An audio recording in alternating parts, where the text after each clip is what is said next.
Wonderful, wonderful. It looks like we are live. Thanks to everyone who's been trickling into this webinar. We appreciate you tuning in for our discussion.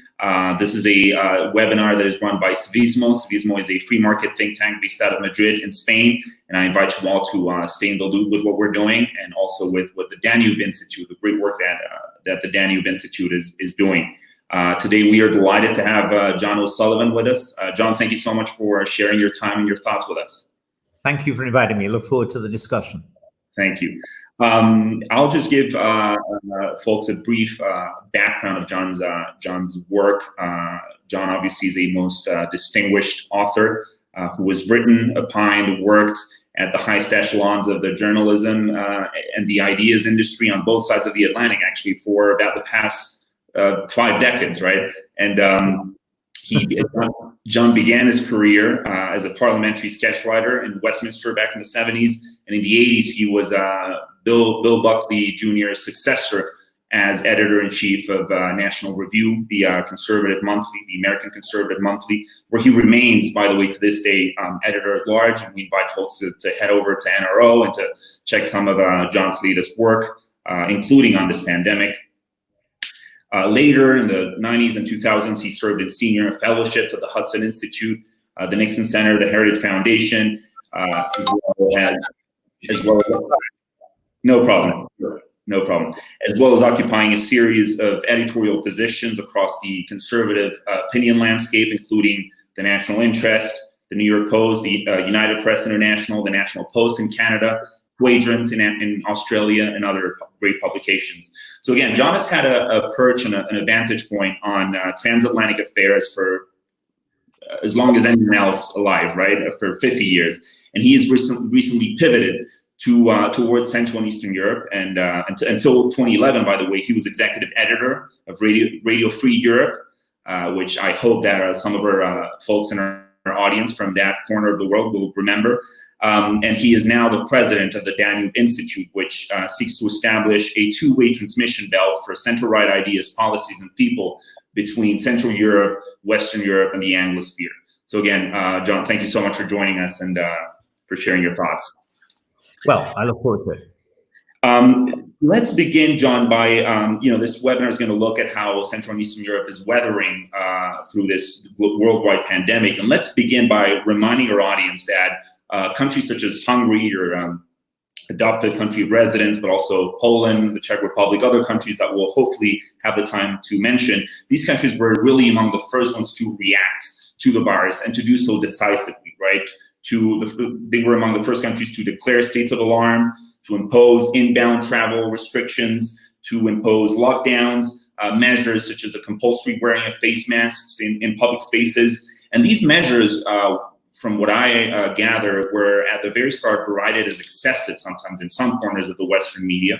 But when you look at the facts today, these countries remain largely, I don't want to say unaffected, but the death tolls in these countries and the case counts in these countries are nothing close to what we see in Western Europe, right? So in Western European countries, as we should remind our audience, were much slower, much more sluggish to react by implementing any of the measures that were implemented in Eastern Europe. And one of the things you point out in National Review is that the success of these countries in keeping the cases low was, as well as the measures, also the civic mindedness of the people, the respect for these rules.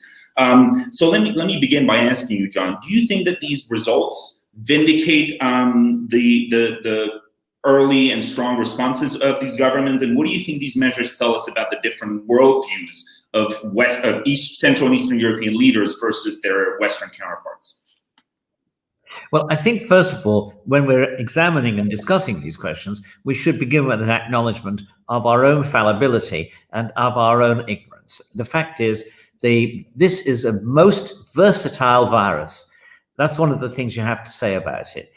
Secondly, it has not always been following what were perfectly reasonable projections by the modelers of the virus, and suggesting that if we follow this policy, what we'll get is, for example, a period in which we will suppress the disease entirely, and then we can open things up. The British changed their policy in midstream. Why did they do that? Well, their original idea, which I don't think was necessarily wrong, by the way, but nonetheless looked wrong at a certain point. The original idea was that the best way to deal with the disease is to protect the vulnerable. And the vulnerable probably are older people. Most of the people dying are people older than 60. And the great majority are actually older than 80. So you're going to get, if you protect the vulnerable from the disease, it looks as though that would be the best way to go about it, while asking the rest of the public not to give up their everyday life, not to stay at home, but to maintain prudent social distancing, to wear masks, to do those kind of things. And they would develop, and gradually over a period of time, the virus would spread, but among the non-vulnerable, it would not have many serious effects. There might be 1 or 2 people who died. That is true. And that was the kind of logic. And it wasn't true that people didn't prepare for the pandemic. In fact, the World Health Organization had praised the British and others for the preparations they'd made well in advance for the pandemic. And yet, when the pandemic actually hit Britain, and we know more about Britain than about many other countries, when the pandemic actually hit, they became a little nervous, because they could see that the situation in Italy, the hospitals were completely swamped by much larger numbers of sick and dying people than anyone had expected. And in some towns, in a way, the health service simply broke down. And looking at the evidence of those figures, first of all, not the climate modelers, but the virus modelers at Imperial College, and then the British cabinet thought, we don't have enough beds, we don't have enough medical equipment to be able to cope with a huge surge like the surge in Italy if it happens. So at that point, they switched from what they called a mitigation strategy to what's called a suppression strategy. Now, I'm sure we won't necessarily go into all the details here. There are differences between the two, but we shouldn't exaggerate them. But the idea of mainly protecting the vulnerable and letting other people act prudently and adjust their behavior to the circumstances of the virus, that was abandoned. And the current rather severe, in Britain, very severe lockdown was imposed. So that's the first point I would like to make. We're changing our mind all the time. And some of the actions we took for good reason, and I say we, meaning the civilized community, have turned out to be a mistake. And the classic example I will give, before letting you get a word in edgeways, is that because the Brits were afraid that their system would be overwhelmed, they emptied out of the hospital as many people who were there suffering from other illnesses, whom they thought were able to cope. They were naturally older people. They included people who were going not to their daughter's home or something, but to residential care homes. And of course, a residential care home is full of people who are exceptionally vulnerable to the virus. So the virus then spread rapidly, like wildfire, to these places. The same thing happened in the United States, and I'm sure it's happened in a lot of other European countries. Care homes have become, in a sense, the flashpoints of the illness. That was a decision which had catastrophic results, but it was taken, in a sense, by medical professionals in good faith, and it's hard really to hold them thoroughly to account. We know better now is the best we can say. Well, that's a very useful way to kick things off, and I appreciate you mentioning this necessity of being humble, both, from the perspective of the people and our audience, but also from the perspective of policymakers. We should really bear in mind that they're figuring things out as they go along, and I appreciate you giving us that sort of more of an inside view from the UK cabinet. In fact, John, I apologize. I think I may have forgotten when I was introducing you at the start that one of John's most remarkable contributions in the UK was in the 80s. Actually, I think I was mentioning that you were first working as a journalist in Westminster, and then went to the US, worked to edit National Review. But in between those two stints, you were a speechwriter and an advisor to Prime Minister Thatcher in Downing Street, and I forgot to mention that. So just mentioning, putting that out to put things in context. You know, and if we can just hear from my next question, John, if we can bring things, if we can focus things a little bit more on Hungary and Central Europe as a whole, because you've written a lot about it, and obviously one of the main points of contention when people discuss COVID policy in Europe, looking at Hungary, was the emergency bill that yes. Prime Minister Orban's government passed.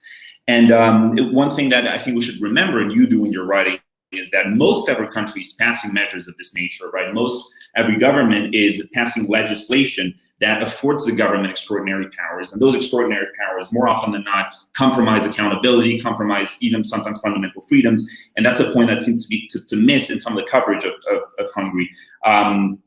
I mean, you know, Anne Applebaum of The Atlantic famously noted that Hungary became the EU's first dictatorship when the bill passed. In a piece in National Review on April 3rd, you argued that that Prime Minister Orban's emergency bill had flaws, certainly, and we should be critical of those flaws, like you were, but by no means heralded the end of democracy, right? In a later piece on National Review, you wrote that criticism of Hungary's state of emergency from both media pundits and leftist politicians abroad continues to rumble on undeterred by the remarkable string of errors included in these attacks that have yet to be apologized for. So let me put this question to you, John. What do you think the media outlets, such respectable outlets as the Atlantic and the New York Times, what do you think these people missed when they report, or rather misreported on the bill? Well, I think this is a general, so to speak, intellectual error I'm talking about here. It's not confined to one person. There's a lot of people who, in a sense, tell the same story to each other until they come to believe it. My feeling is, for example, this is a good example of what's called confirmation bias. That is to say, you believe those things you hear which confirm the opinion you already have, and you're skeptical of those things which challenge that opinion. There is in the on the left in Europe and America, and particularly in media on the left, an elite groupthink about the Hungarian government. It's based really on very little, because most of them, there are very few foreign correspondents here. And when they come, they often find things are somewhat different. The classic case of that was people arrived here just before the election in 2018 in large numbers, because they'd heard the story that it looked as though there was a small chance, but a chance that the government might be defeated. So they came here to see the fall of Orban. Now, of course, their own opinion until now that they'd given us, this was an authoritarian dictatorship. So why would they bother coming to see the fall of the authoritarian dictator, since authoritarian dictators don't generally permit themselves to fall, not without a big revolutionary struggle? And the answer was that they probably didn't really underneath believe what they were saying. They were exaggerating, and the exaggerations, when they weren't contradicted, became a kind of fixed part of their ideas. Now, of course, what happened was, and there was a reason they came, it wasn't completely false. The opinion polls, there was a huge turnout in the election, and the opposition had always believed that if we could get the people out, they'd vote for them, and there'd be this what's the word I want? Not upturn, upending anyway. In fact, that night in Budapest, there was a lot of excitement before the first results came in the opposition headquarters, several parties, and among the journalists. And then the results came in. Yes, there had been a big turnout, a much larger one than normal, but the government had therefore won bigger, because the people who came out were what you might call the marginal supporters of the government, the people who sometimes vote, sometimes don't vote. They wanted to vote on this occasion. Why? I think because for several months before the election campaign proper, the Orban government had waged an extremely clever election campaign on the issue of immigration. And that they'd had, you may remember, a poll, a plebiscite, in which they asked for people what they thought should be done. Now, the opposition said that that plebiscite was pointless and silly, and they refused to take part in it. The problem was, from their standpoint, it was a very effective voter mobilization effort for the government. And in a way, that's what it was. And you can criticize the government and say, government shouldn't be spending public money for these kind of party political purposes. A very good charge, except that most governments around the world are guilty of it. So it doesn't exactly stick. And the result was, of course, that the government won with, I think, 49% of the vote against 4 or 5 other parties. Now, they should have gone away and thought about that. And they did probably for a while. But of course, they're not covering Hungary the whole time. They're not particularly interested. So after a while, they forgot what had happened, their own false perceptions, and they went back to their own the comfortable charge that they're dealing with a subtle dictator, so subtle that people don't realize that he is a dictator.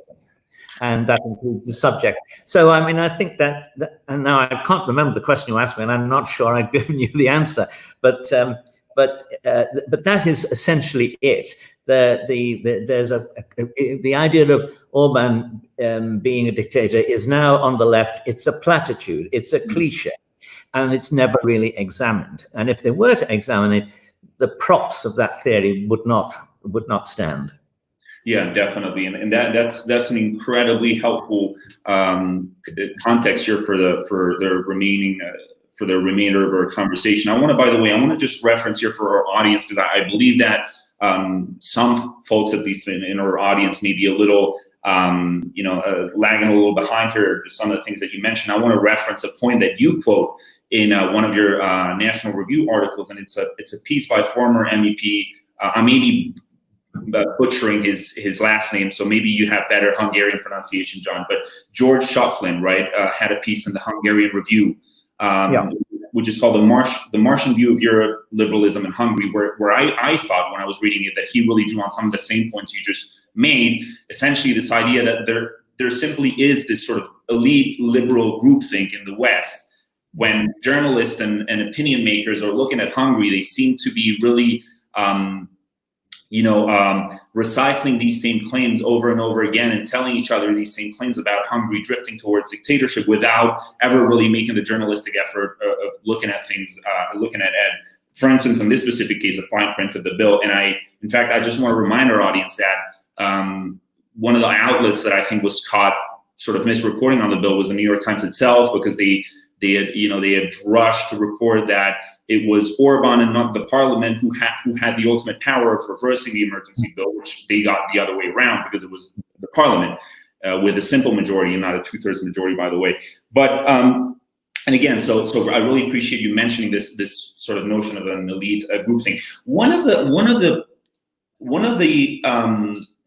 powers buttressing this elite group thing is the EU, John. You may agree with this, because a lot of the condemnation of the Hungarian government comes from Brussels and the European institutions. And I want to ask you for my next question about the EU specifically in this whole Hungarian debate. The EU also condemned in rather strong terms, albeit rather timidly at start, because it wasn't the entire EU. It was a coalition of governments that sent a letter to Orban criticizing the emergency bill. But then quickly after, the entire EU kind of got behind that. And I want to remind our audience that just a few days ago, the European Commission itself has confirmed that Hungary's emergency bill is no violation of EU treaties and rules. And this is a point which, by the way, was picked up by the likes of constitutional scholar and Harvard Law School professor Adrian Vermeule, who was really making the comparison, and he was wrong on this. So what do you think the EU's response to Hungary's emergency bill tells us about Hungary's place in the bloc and Hungary-Europe relations? Well, it tells you something of a general kind first. In other words, what you've just outlined is that the situation in Hungary, the rules of the state of emergency in Hungary are more or less the same, slightly milder actually, than the states of emergency in almost all other countries. The Germans have something called an infectious diseases bill, which has the same kind of very striking powers. the British, of course, have probably more intrusive powers than almost any government in Europe, and they're being enforced quite toughly. And the French, as you were mentioning, I think that it's the case that since the foundation of the Fifth Republic in 1960, different French presidents have announced states of emergency more than 1,000 times. The last time it happened was about 3 years ago when Francois Hollande announced a state of emergency which lasted 2 years. Now, by the way, I was surprised to learn from my colleague at the Institute who looked into this. Francois Hollande, who's not regarded as a fearsome, frightening figure, quite the opposite. He had actually imposed more states of emergency than in the period that he was in office than any other French president since the foundation of the Fifth Republic. So there is that. Now, what's the difference? Why do people look at France, where the conditions of the restrictions are frequent and tough and enforced, and they look at Hungary, where they're not frequent, and they've been, as we can discuss later, perhaps very mildly enforced? Why do they say that this guy is a monster, Orban, but nobody minds what Macron or Hollande get up to? And the answer is, if you have an attitude of suspicion to someone, everything they do begins to look like a suspect action. If you have a view of them that is fundamentally benign or indifferent, you don't really get worried if they do something which otherwise might frighten you. And in the case of the Hungarians, Orban had produced a bill. By the way, there are 6 different kinds of states of emergency to meet different situations: a revolution, an invasion, and in this case, an epidemic. This is the mildest form of them.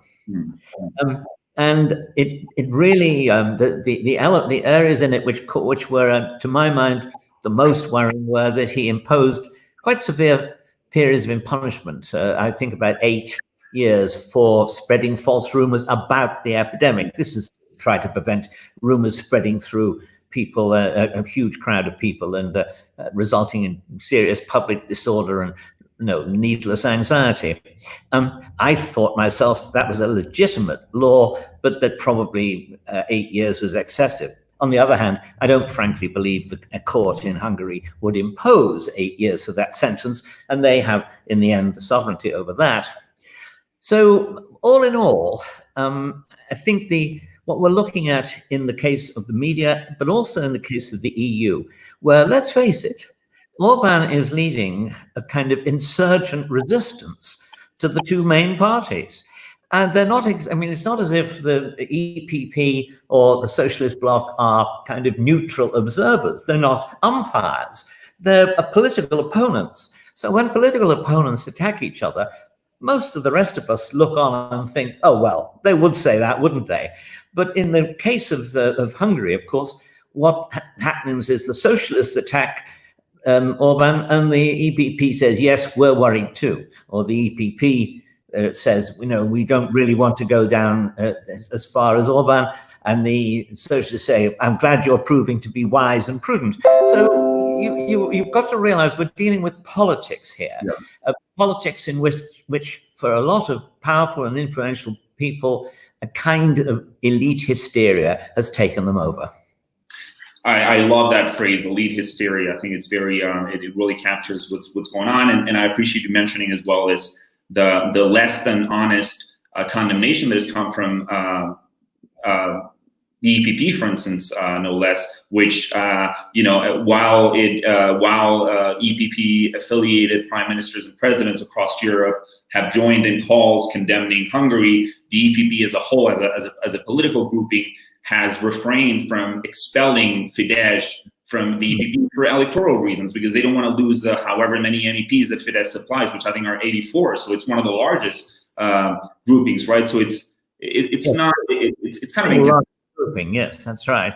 But there is a reason for that too. Another reason, which is to say that the Christian Democrats in the last 20 or 30 years, but particularly since Angela Merkel became leader, have ceased to be a party that has any real ideological weight anymore.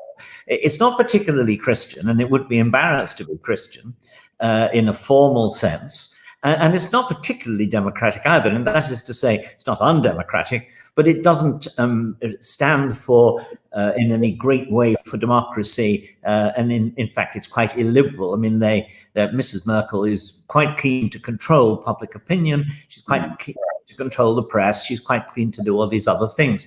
Remember the conversation she had with Zuckerberg of the, trying to think of it's not Google, which is it now?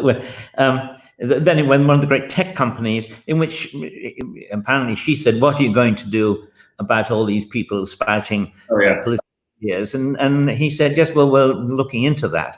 I don't like those kind of conversations, even if I sometimes can see the need for, for a kind of decent, I won't say censorship, a decent respect for the decencies of public life in the media. But having said that, I don't think that Christian Democrats are particularly devoted either to freedom or to these other things.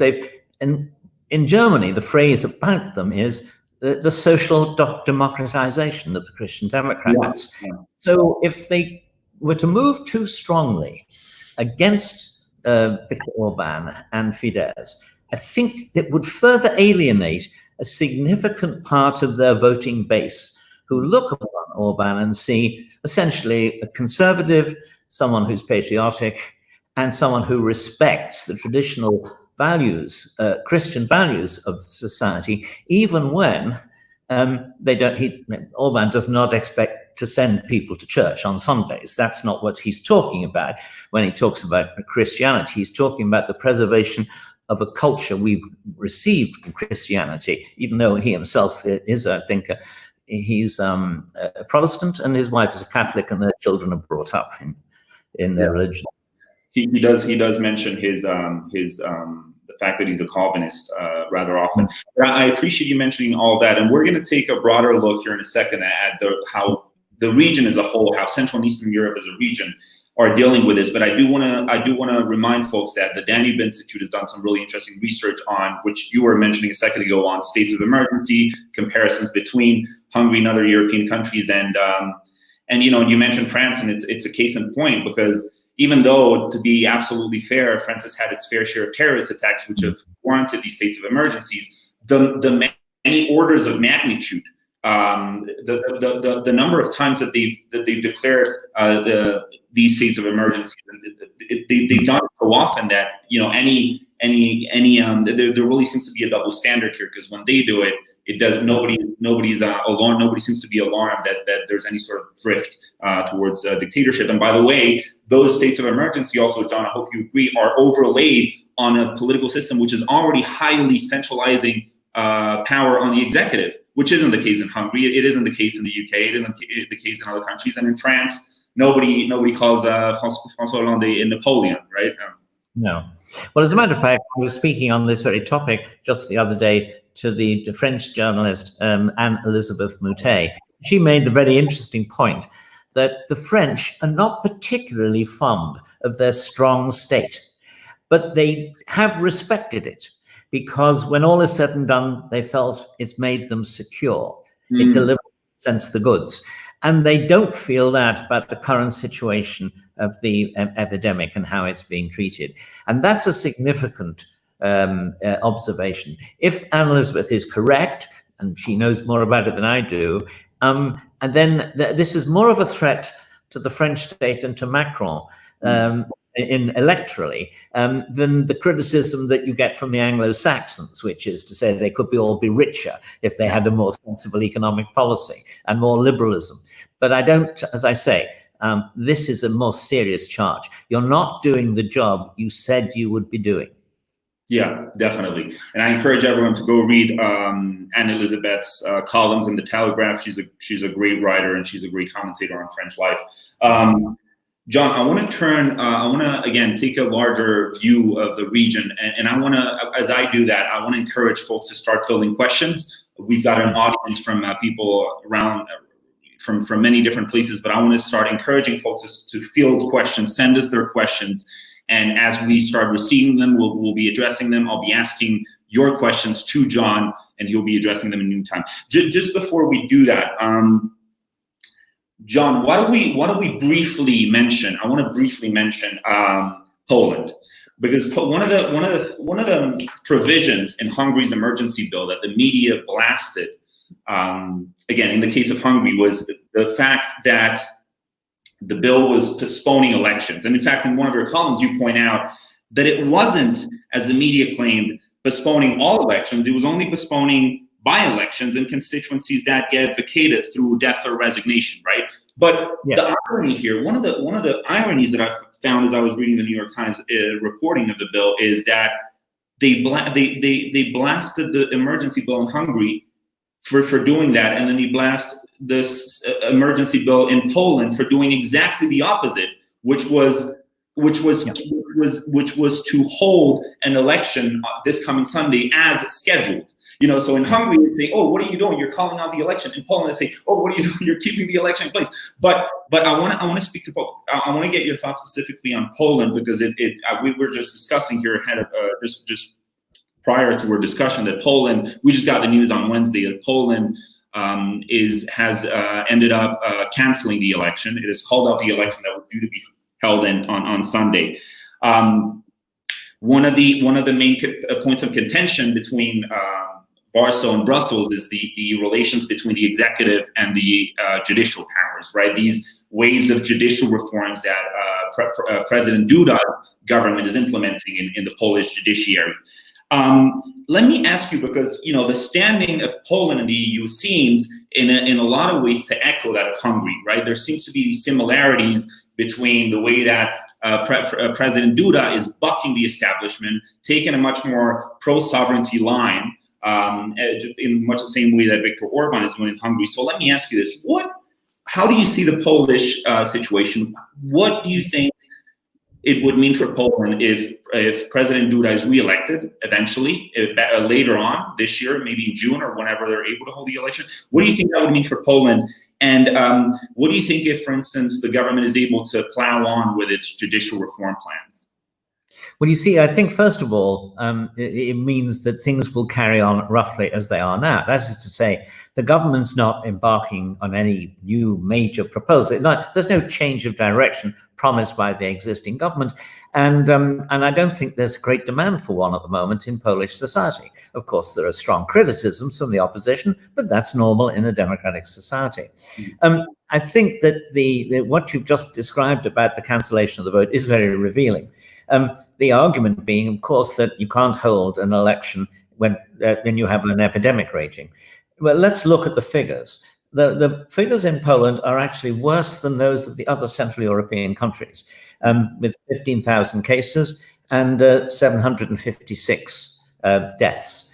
As a matter of fact, because it's a much larger country, the figures, in a sense, comparatively, are not that bad. I mean, you can't judge the figures unless you judge them against the population. But it doesn't seem to me that those number of deaths and those numbers of infected cases, particularly at this late stage, would justify cancelling an election. People hold elections in all kinds of difficult situations, including, of course, wars. So I can't accept that that's a necessary reason for doing it. Now, of course, you pointed out that it was impossible for the government to proceed, the latest news, because the opposition-controlled municipalities actually refused to provide the information on the electorate that the government needs for the election. Now, I think that is a far worse sign of rejection of democracy and a willingness to, in a sense, prevent the system working than anything the Polish government has done so far. And we can't judge the actions of the government in a kind of abstract way and say, look, they're not behaving to the highest standards of democracy if their opponents aren't either. I think we have to say that there isn't, I don't expect there to be a major change. Now, the change in the judiciary, I'm not an expert on this, and I'm happy to bow to those who are more expert. But this whole argument over the judiciary began when the Law and Justice Party took over. And when they did, the government before it had actually, the previous government, before leaving office, appointed a number of judges to the Supreme Court, more than they were entitled to do so. And one of their supporters said, we'll bind them hands and foot. They won't be able to get their program through. At that point, of course, the Law and Justice Party essentially appointed more judges than it would have been entitled to, just as the opposition party had done in government a week or two before. And at that point, we'd heard nothing else but how wrongly the Law and Justice government acted, as if they'd acted in a vacuum. This is a good example of the way in which, if you control the international means of communication, what you control is how people in all kinds of other countries view the people in your own country. And I think that moving away from these relatively, moving away towards a more various and multiple controlled channels of communication is very important. And that's true in all countries. I think, by the way, in Poland and in Hungary, the charges against the governments in both cases for having excessive control of the media, which I don't think are justified. Let me ask you this question. How many newspapers and major media corporations in the United States support the right, the Republicans? Well, there are a few. There's Fox, which is also the Wall Street Journal, and there are a handful of smaller bodies. But CBS, ABC, NBC, and all the New York Times, the LA Times, and so on, all of them are supporting the Democrats. If you ask newsrooms, what percentage of your journalists are Democrats, it comes out about 85 to 90%. Republicans about 7%. There is absolutely no doubt that the major institutions of journalistic power in the United States are overwhelmingly in Democrat hands. Do we say that makes American government democratically illegitimate? You could make the case, by the way, but we don't. We don't, partly because the news is reported in those papers. But having said that, I think there's a strong case for trying to encourage a multiplicity of points of view in journalism. And I would like to see that everywhere. But I do not think you can actually single out one country and say, this is guilty, the rest are innocent. And in fact, there are many different points of view. There are opposition newspapers in Hungary. It is simply silly to say that there isn't freedom of opinion there. There is freedom of opinion. In fact, Hungarians, when they look at the politically correct societies of Western Europe, they say, well, we can say what we think. What about you? And I think that while I'm all in favor of measures to ensure more and more people have more and more ways of expressing their opinion, I think we have to be honest about it and confess our own sins. What is it that in the Bible we criticize the gnat in your eye, not paying any attention to the beam in our own eye? Yeah. Definitely, and that's all very useful. And first of all, I'll remind our audience that we'll be very soon turning to their questions. So please go ahead and start filling your questions through the platform. We will be addressing them one by one. So please go ahead and get started right now, sending them so that we don't have to rush when the time comes. We've got a few more minutes here. Thank you for mentioning all of that, John. And just to finish off on Poland, it's very interesting to have that background that you walked us through in terms of the court packing that happened prior to Law and Justice coming in. And essentially, I believe one of the main arguments that Law and Justice is making when they interact with the European institutions is, hey, look, the EU has no standing to question how sovereign countries within it run their judiciary, as long as those policies abide by the country's constitution. I believe that's one of the points that the justice minister in Warsaw was making. And but it looks definitely like this whole judicial reform plan, and we should be critical of it if there are flaws in it. But it looks once more that the coverage of it and the institutional condemnation from Brussels is sometimes unbalanced. And I do appreciate you mentioning as well this idea that nobody seems to have an issue when the Federal Election Commission in the United States calls a mail-in vote. If the November election has to be done by the mail, nobody will be objecting to it. They only object to it when governments they don't like, which are poised to win the election, have to resort to the mail to keep the election on schedule, right? But like you mentioned, this was scheduled to be a mailed-in election in Poland on Sunday, and the fact that it was, because like you mentioned, couldn't be held obviously in pandemic circumstances, so they had to resort to the mail. And the reason it was canceled, you're absolutely right to mention, just so our audience understands, was that opposition-held municipalities were withholding voter registration data so that the National Election Commission just was not able to run the election.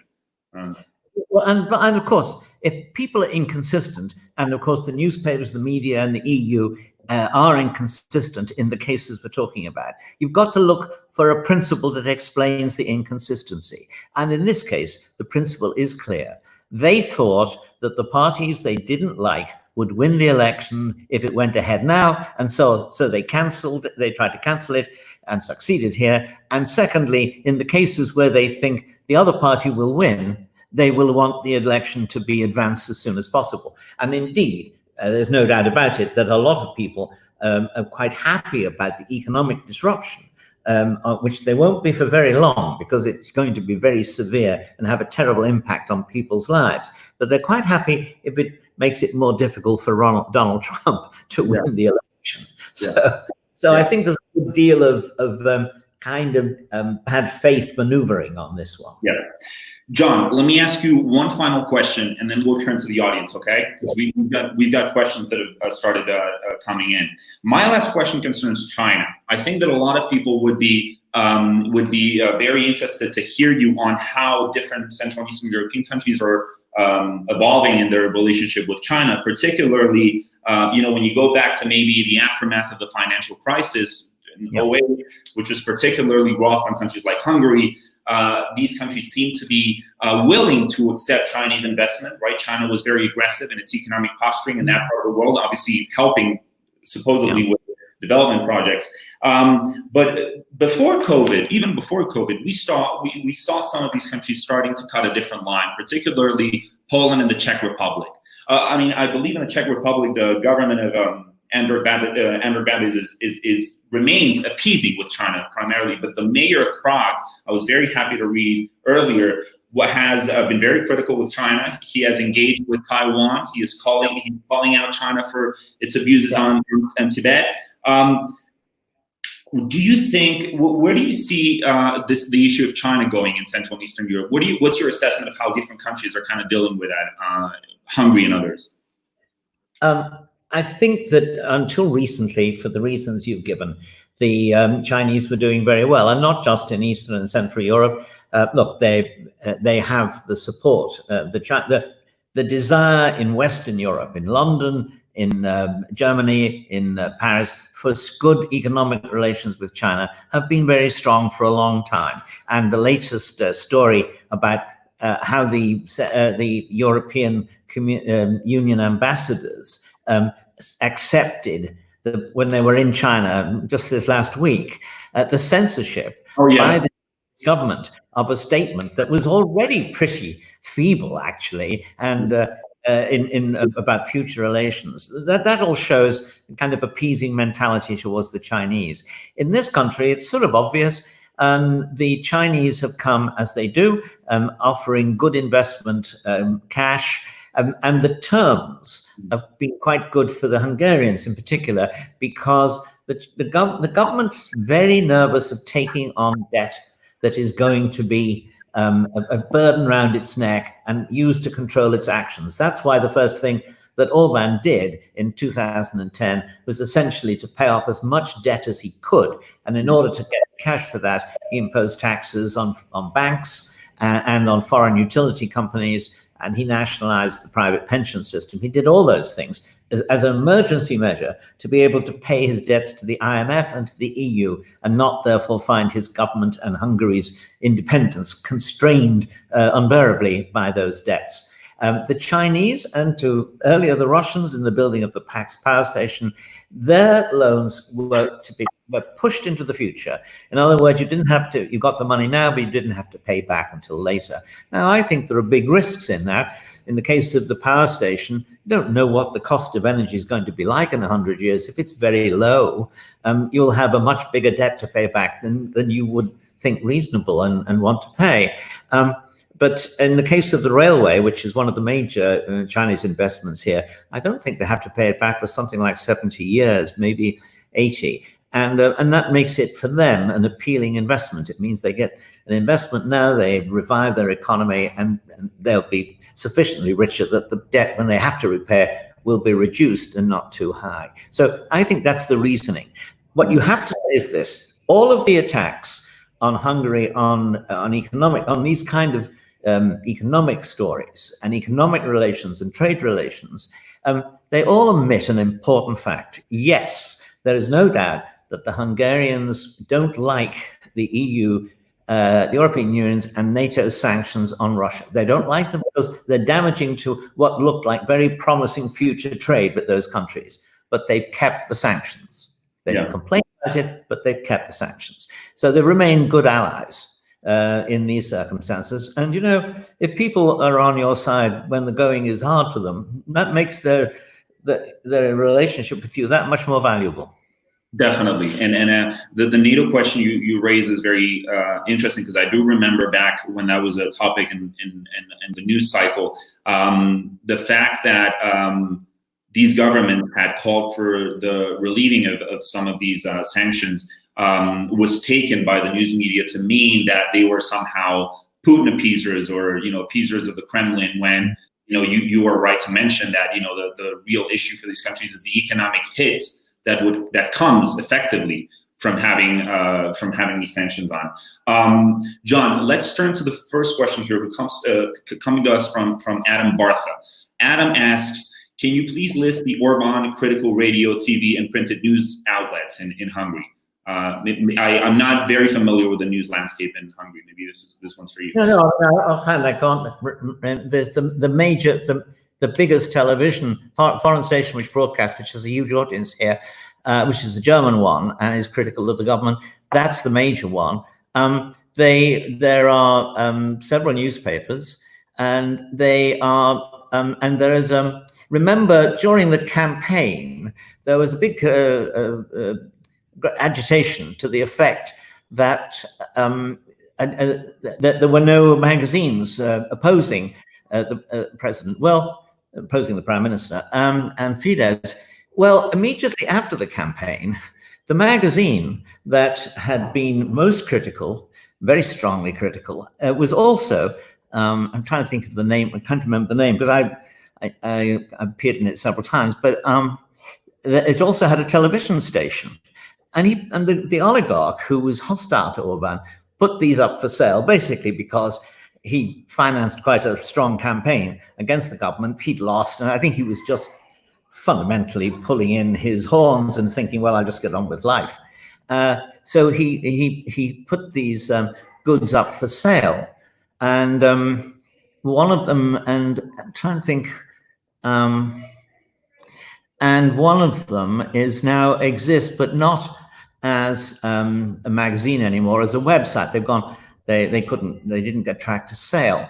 Now, I don't think that we'd never heard of these during the campaign. That is to say, if you were Hungarian, you could buy them, you could see them, you could watch their television program. But the Western press basically said there were no such. There weren't nobody was taking a critical line. Not only was the oligarch funding these critical stations, but he also funded what they called a poster war.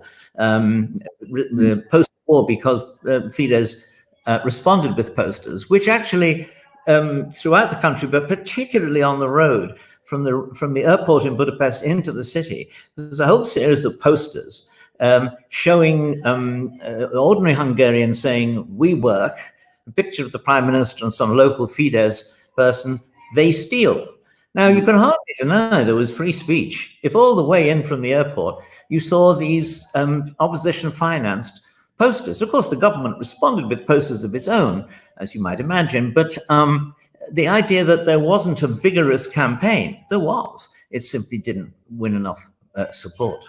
Yeah, and I appreciate you giving us that sort of top-down view of the media landscape. I wanna also just draw on one of the points you mentioned, John, because it looks to me that one of the worries that underlies the question that we just got from Adam. I believe his worry obviously is that, you know, the fact of the matter is that some of the privately owned media in Hungary happens to be, as a matter of fact, friendly to the government or somewhat friendly to the government, because the individuals who control those media stations happen to hold those views. And there's a very sharp difference between that and the government controlling the news media. And I think that's a distinction we should draw. Although, yes. Although, and I'll just finish. Although another worry that Adam may have is that the government has a very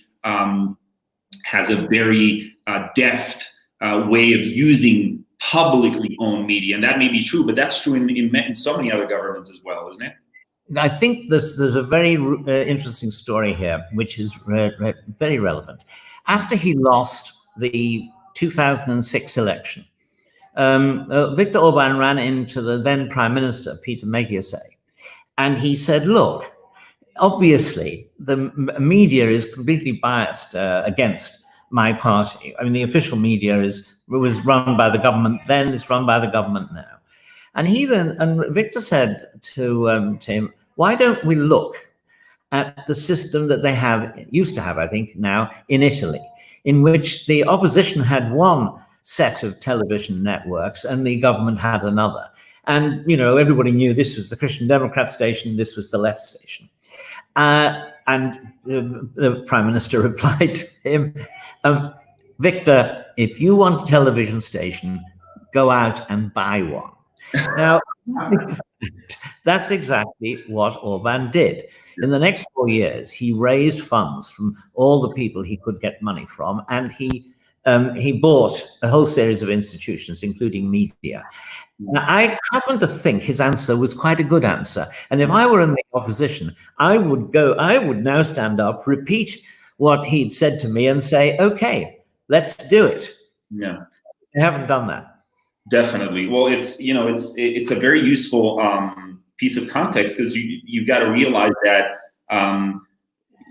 private ownership of media is par for the course in a lot of places, and then so that's one thing. And then what you can't really control is the opinions that the individuals owning these media companies hold. So there really seems to be some people in Western media seem to conflate public control of the media with private control of the media by individuals who agree with the government, right? And there's a crucial distinction there, and I appreciate you drawing it. There's also the case that if you will look at the media in almost any Western European country, you will see exactly the same state of affairs. You have newspapers which everyone knows lean to the right, others which lean to the left. And I think that one of the virtues of capitalist ownership is that you get different capitalists with different views, and they will fund different papers. If you were to have one set of papers, or rather, if you have a series of papers all run by committees of journalists who make up the editorial policy, the fact that journalism is a left-wing profession effectively means you'll have all left-wing papers, maybe one small one like Il Giornale in Italy on the right. Definitely. And, I really appreciate, I'm going to call for questions one more time in case the folks who are tuned into the session, who are listening to us, want to field questions for John. As soon as we get them, I'll convey them to John. He'll address them. So this is probably going to be your last occasion to field questions, because we're nearing the end of our program. But I do appreciate you mentioning this, the similarity between what we see in countries like Hungary and the rest of Western Europe, because we did hold a conversation, by the way, with Adam Bartha, and it was a very pleasurable conversation about the outlook for democracy across Europe under the pandemic. And one of the points that I drew and that he seemed to agree with was the fact that the media is being trampled on in many countries. I mean, look, I'll just maybe give our audience a sense of what's happening in Spain. Spain has a far left government at the moment, which which is no one's idea of an illiberal government. But under this pandemic, they've seized the opportunity to essentially wage a fake news conspiracy campaign, whereby they've in a blanket way they've labeled any dissenting media as conspiracies, as right-wing conspiracies, and that doesn't look to me like a liberal way to deal with media and information. So there seems to be this double standard where some practices related to the media seem to be condemned in some parts of the world, but not in others, depending on who's in power. John, so we have no more questions yet, and we'll soon be nearing the end of our conversation. We're just past the hour. I'm going to give one more time. I'll give folks one more chance to field questions for John. And if not, I will. Let me maybe just finish off, John. I want to ask you something, because I read very recently that, and in Project Syndicate, George Soros had a very well argued op-ed that called for Europe to deal with China more as an adversary than as a partner. So even George Soros took to the press, the Project Syndicate, to call for less appeasement, a more realist approach to China. And you were mentioning a lot of interesting pieces of background in terms of how the region has dealt with China through investments and such. But I want to again remind that some countries, and I specifically refer to Poland and the Czech Republic, seem to be changing tack. They seem to be changing course. They're very, very suspicious of Chinese aid, Chinese investment. Some of these countries, by the way, John, I will remind, and please tell me if Hungary has been a victim of this. Many of these countries, I think Slovakia, the Slovaks, the Czechs, have been victims of scams by Chinese manufacturing firms that ship out medical supplies that turn out to be worthless, that turn out not to work. So these just go to show that in some corners of Central and Eastern Europe, the attitudes seem to be changing towards a more critical line against China. Maybe tell us about Hungary. Do you think that could change? Do you think Orban and Soros may, for once, agree on something? Well, as a matter of fact, yes, because the Prime Minister, Orban, takes a particular interest in these kind of things. And if he feels he's getting pushed around, he tends to react fairly strongly. I think there is a point here that's got to be made. The Chinese have been expanding virtually everywhere. But there is a kind of a rule that the longer they are there, the more resistance grows. And I think that's because initially you come in with a lot of money, and yeah, that's welcome, and you promise big schemes.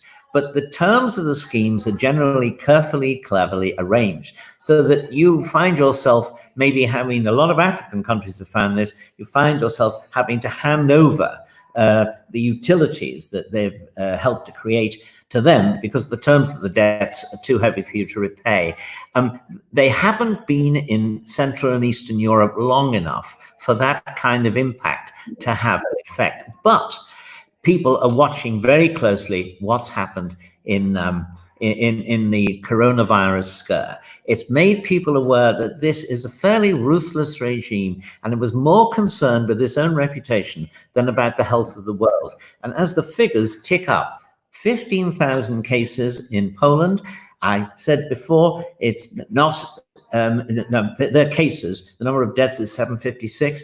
That is not the kind of absolute catastrophe for a society which we think of when we think of the Spanish flu. But people don't want it either, and they're becoming very aware that their welfare was of no concern to the Chinese Communist Party.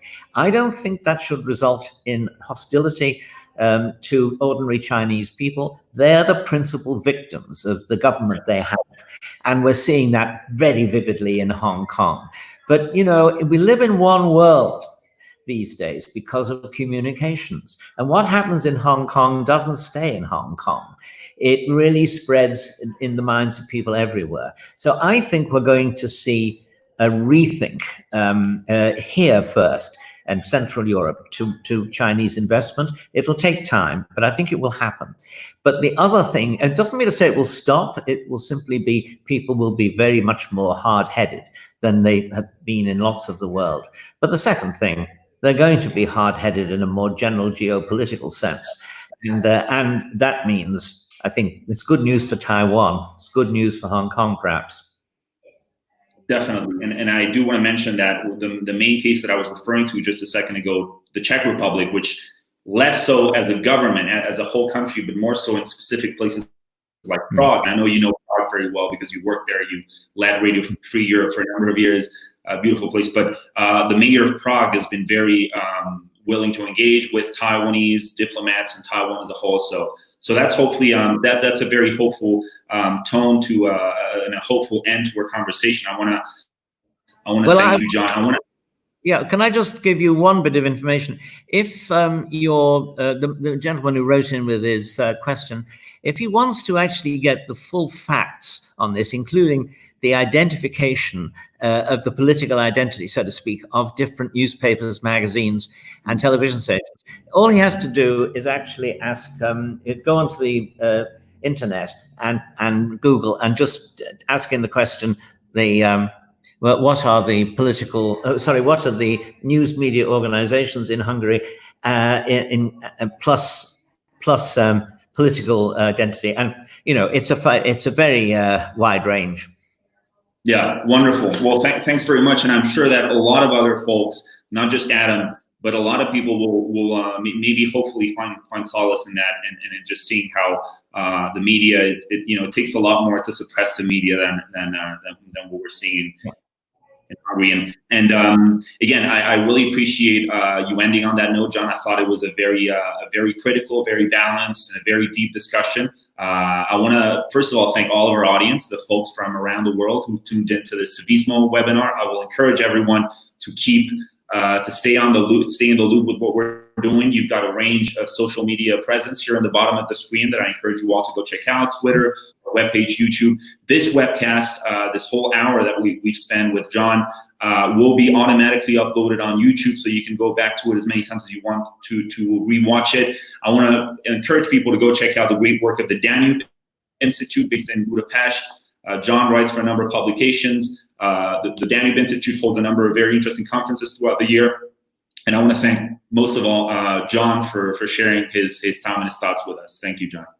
Well, thank you very much, Jorge, and look forward to talking to you again. In the meantime, we ourselves at the Danube Institute are now beginning to put out podcasts, imitating you, and I hope your watchers and listeners will check onto us. We have a new one out recently with Douglas Murray, and another with Anne Elizabeth Moutet, and really hot with the news because of the news from Washington. We have a very good one coming out from John Fund today and tomorrow, I think, of National Review, but he's their expert on American politics. And is he an expert?